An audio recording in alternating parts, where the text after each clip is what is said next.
Bułgaria. Kraj, który Polacy pamiętają z egzotycznych wakacji lat 80., a młodsze pokolenie z tanich hoteli z płyty i widoków prosto z PRL-u. I choć część tego obrazu nadal da się znaleźć, dziś nadmorskie kurorty wyglądają zupełnie inaczej. A za tą turystyczną fasadą kryje się jedno z najstarszych państw Europy.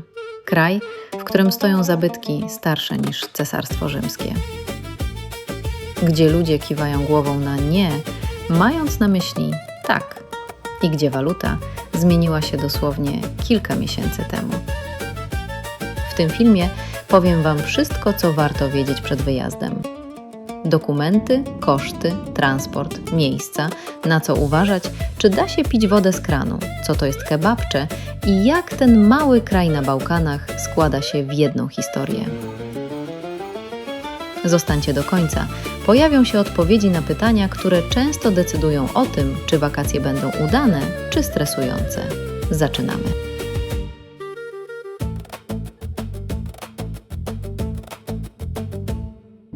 Podróż i dokumenty. Do Bułgarii dolecicie bezpośrednio z kilku polskich miast. Do Sofii, Warny i Burgas. Lot trwa około 2,5 godziny. Dokumenty? Bułgaria jest w Unii Europejskiej i w strefie Schengen, więc dla turystów z państw europejskich wystarczy dowód osobisty. Ale uwaga! Cyfrowy M-dowód nie przejdzie na granicy. Musicie mieć plastikowy dokument. Wiza przy pobycie do 90 dni nie jest potrzebna. Waluta. I tu pierwsza niespodzianka. Lew bułgarski to już historia.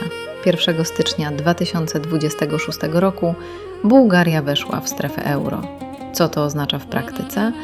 Część cen zaokrąglono w górę i jest to odczuwalne. Tanie wakacje w Bułgarii to już raczej legenda miejska. Ale wciąż da się tu wypocząć taniej niż w wielu popularnych kurortach południowej Europy.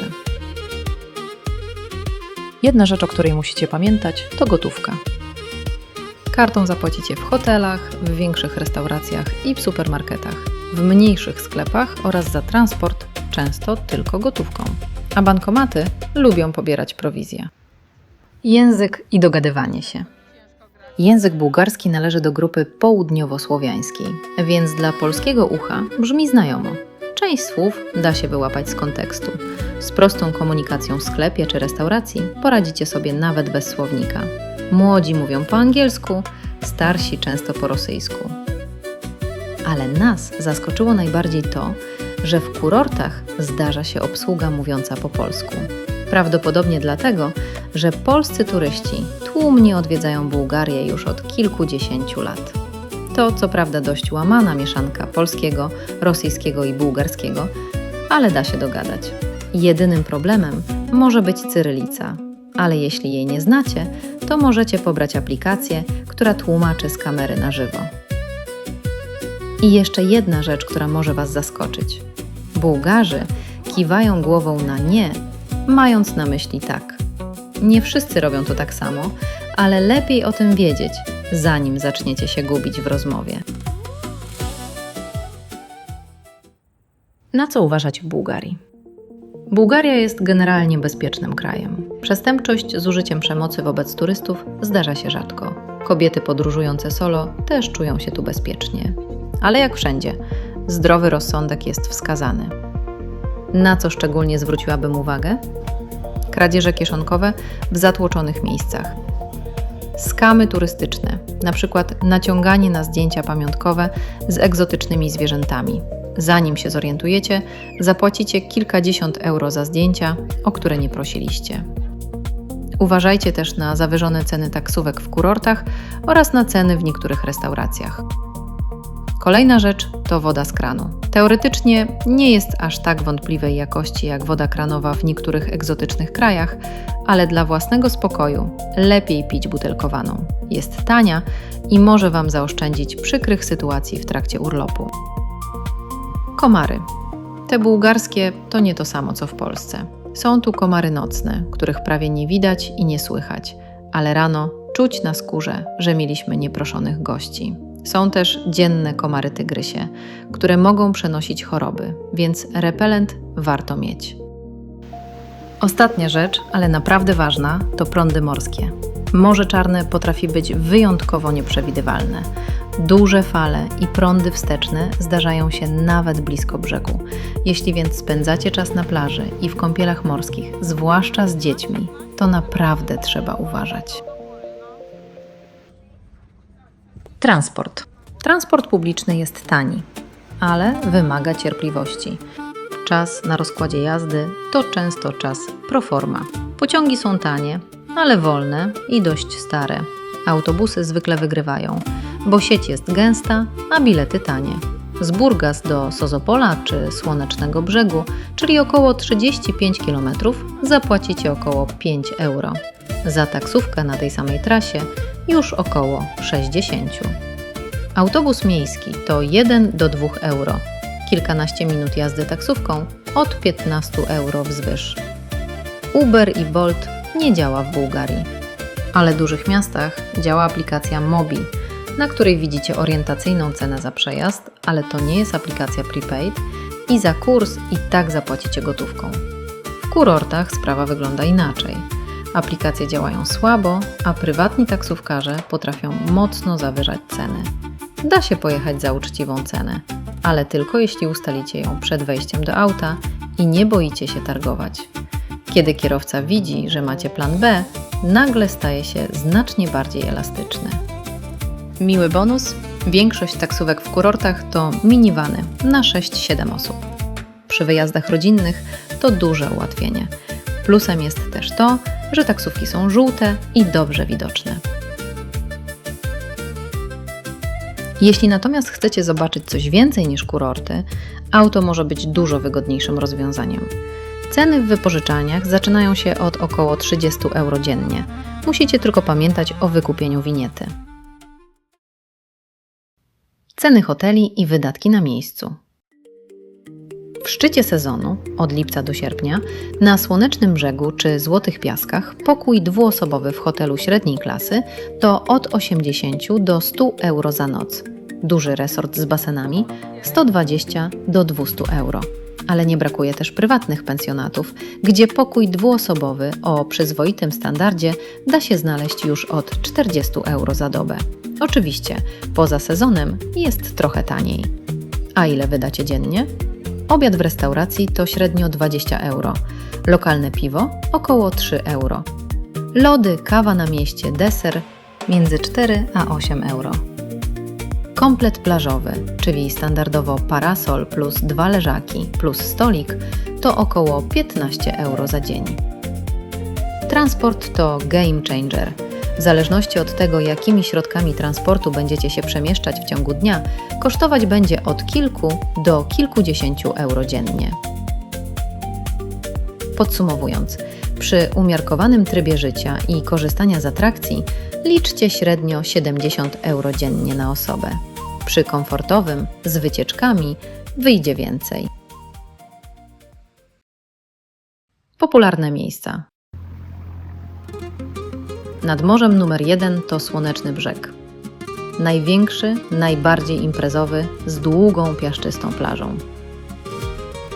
Następnie Złote Piaski, spokojniejsze, w otoczeniu zielonych wzgórz. Święty Konstantyn i Helena, kameralne, z parkami i źródłami mineralnymi.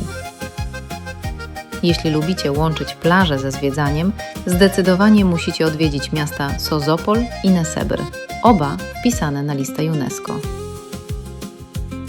Poza wybrzeżem jest Sofia, stolica Bułgarii, z pięknymi cerkwiami. Dalej Płowdiw z rzymskim teatrem, Rilski Monastyr, jedna z najpiękniejszych budowli w Bułgarii. Wielkie Tyrnowo, dawna stolica Bułgarii, pełna urokliwych uliczek i zabytków. Oraz Góry Rodopy i Piren, dla tych, którzy lubią chodzić.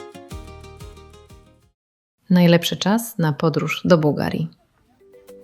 Wszystko, jak zwykle, zależy od Waszych oczekiwań i od tego, w jaki sposób chcielibyście spędzać czas.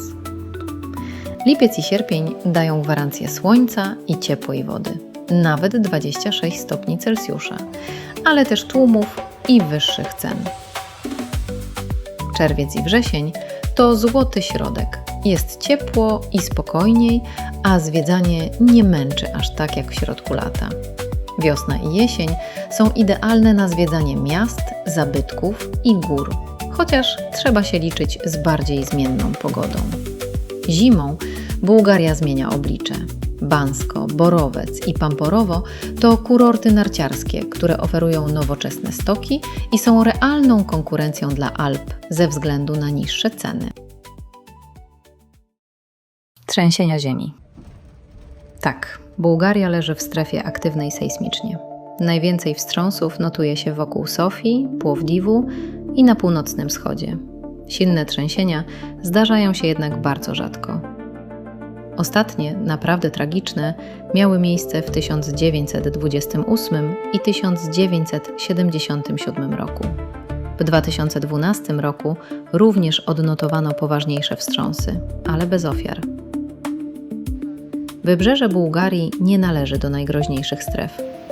Przeciętny turysta spędzający wakacje nad morzem nie musi się tym szczególnie przejmować. Kuchnia. Bułgarska kuchnia pełna jest różnorodności. To mieszanka bałkańskich, śródziemnomorskich, słowiańskich i bliskowschodnich smaków. Grillowane mięsa, faszerowane warzywa, sery owcze, jogurt, papryka i bakłażany, a także owoce morza, sałatki i nadziewane ciasta filo. Koniecznie spróbujcie kebabcze, podłużne wałeczki z grilla, koftę, szaszłyki lub klopsiki z mięsa mielonego, banice, ciasto filo z serem, burek, też rodzaj nadziewanego placka, wykonanego najczęściej z ciasta filo i nadzienia serowo-szpinakowego, baklawę, słodki deser pochodzenia orientalnego, sałatkę szopską oraz ajwar, czyli pastę z papryki i bakłażana. A jeśli chcecie poczuć prawdziwy klimat Bułgarii, idźcie do Mehany. To tradycyjna karczma, często z lokalną muzyką na żywo i swojską atmosferą. Jeśli spędzacie czas na wybrzeżu, polecam ryby i owoce morza. Przy nadmorskich deptakach smażalnie oferują naprawdę bogaty wybór dań w dobrych cenach. Religia. Około 80% społeczeństwa Bułgarii to wyznawcy prawosławni, co łatwo zauważyć, bo gdziekolwiek się rozejrzycie, zobaczycie cerkwie. Niektóre z nich to prawdziwe skarby historyczne, mające kilkaset lat. Około 10% populacji kraju to muzułmanie, a pozostałe 10% to katolicy i protestanci. Jeśli planujecie oglądać wnętrze świątyń, pamiętajcie, że w cerkwiach dobrym zwyczajem jest zakrywanie ramion. Natomiast w meczetach obowiązują bardzo surowe zasady dotyczące ubioru, więc długie spodnie lub suknia mogą się przydać. Jak powstała Bułgaria? To kraj, w którym historie nakładają się na siebie jak warstwy. Najpierw żyli tu Trakowie, starożytny lud, po którym zostały grobowce i megalityczne sanktuaria, takie jak Bedlik-Tasz. Potem przypłynęli tu Grecy, zakładając nadmorskie osady i przez wieki prowadząc działalność handlową na Morzu Czarnym. Pozostałości ich kultury widać do dziś w Nesebarze i Sozopolu. Stopniowo napływający na te tereny Słowianie mieszali się z lokalnymi plemionami stepowymi, tworząc pierwsze państwo bułgarskie i rozwijając własne pismo – cyrylicę. W kolejnych wiekach tereny te zostały podbite przez Rzymian. Okres panowania Bizancjum ugruntował prawosławie i architekturę. W XIV wieku Bułgaria została podbita przez Imperium Osmańskie i przez 500 lat znajdowała się pod jego panowaniem, co zostawiło oczywiste ślady w kuchni, muzyce i architekturze, a nawet w języku, ponieważ niektóre słowa w języku bułgarskim to zapożyczenia z tureckiego. Później I i II wojna światowa, wpływy rosyjskie i cała epoka komunizmu objawiły się w blokach z płyty i monumentalnych pomnikach. A dziś na to wszystko nakłada się Unia Europejska i jej wpływy. I właśnie dlatego Bułgaria jest tak ciekawa. W ciągu jednego dnia można zobaczyć ślady Traków, grecką starożytność, rzymskie ruiny, średniowieczną cerkiew, osmański meczet i komunistyczną architekturę. to nie jest jedna kultura, to tysiące lat historii zapisanych obok siebie, a na tle tego wszystkiego ciepłe morze, szerokie, piaszczyste plaże i bardzo dobrze rozwinięta infrastruktura turystyczna. W kolejnych odcinkach pokażę Wam konkretne miejsca na wybrzeżu bardziej szczegółowo. Jeśli chcecie zobaczyć, co warto odwiedzić, zapraszam Was już niedługo do kolejnego filmu.